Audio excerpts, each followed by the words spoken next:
Before you can make a game, you need a concept. I knew I wanted to make a game kind of like Mandagon, Mario, and Hyper Light Drifter, so I thought a lot about these games. In Hyper Light Drifter, the player was incentivized to explore the environment by having the progression solely based on exploration.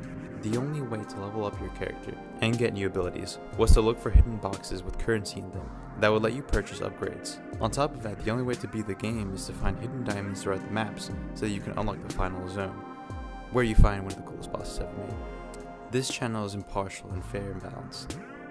In Mario 64, you have to find stars in order to progress through the game and finally rescue Peach. And there was a lot of hidden stars that could unlock more of the game. Basically, the more you explored and mastered the movement of the game, the more you had fun with it. But it wasn't a necessity to beat the game or enjoy the game.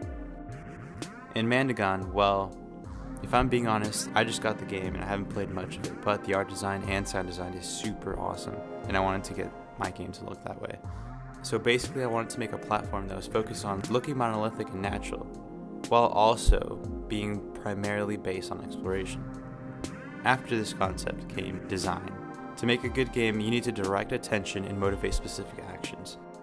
My goal was simple. I wanted it to feel like you were embarking on an epic medieval space journey. To do that, I would have to set up objectives that force a player to explore the map in order to unlock elements of the game. My plan was to have buttons that you can step on in order to unlock certain doors and other puzzles. This meant that I had some control over the sequencing of what the player saw. I could unlock certain parts of the map based on what buttons were pressed. This gives me complete creative control so that I can make sure that the player gets the whole theme of the game. But at the same time, I need to make sure that the player is participating as much as possible and not just watching a movie.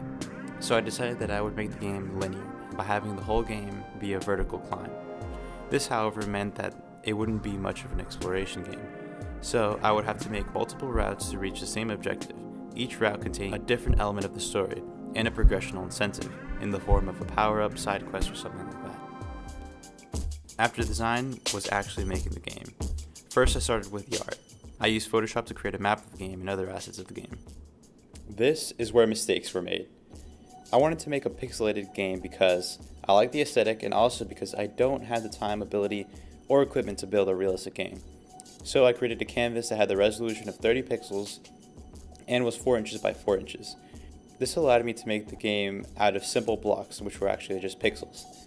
I made the beginning of the game and then brought the game into GameMaker, and I found that all of my tireless work was for nothing, because the resolution was so small that the game would be tiny.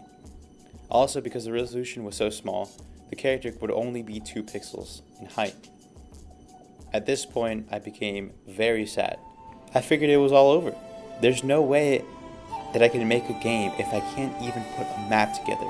I mean, who makes such a low-res map? Am I really that bad at everything? What's the point? The map doesn't even look good. This idea is horrible. It's a rehashed version of Hyper Light Drifter. That guy sucks. Which is just a rehashed version. He can't do it. He can't do it. I can't do it. I can't do it. They're right. All the things they said, it was true. I am bad because I'm not good.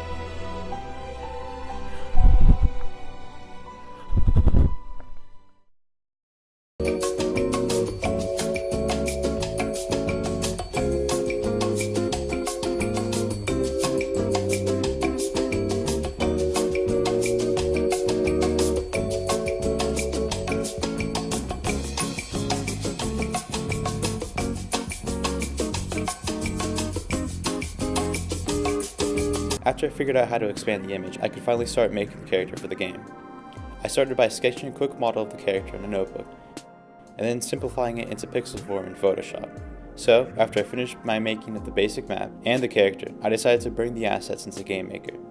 This is where I realized a couple problems. Firstly, I need to separate the assets of the map into layers so that the character could logically move through them. That way I could create collision events for the different assets, and then this would allow me to have verticality in the game. Secondly, I figured out that I would need to set a frame for the game. Since the map was supposed to be a lot bigger, it would make no sense to see the entire game because that would spoil story, and it would make hidden spaces easy to spot out. While this would be rather simple to do, as all I would need to do would be to zoom in, it made me realize that I could use the movement of the frame to hide certain walkways and unlock certain parts of the map, kind of like the way Hyperlight Drifter keeps items hidden through the locking and movement of the frame. Lastly, I playtested the game and found out that the game was tiny.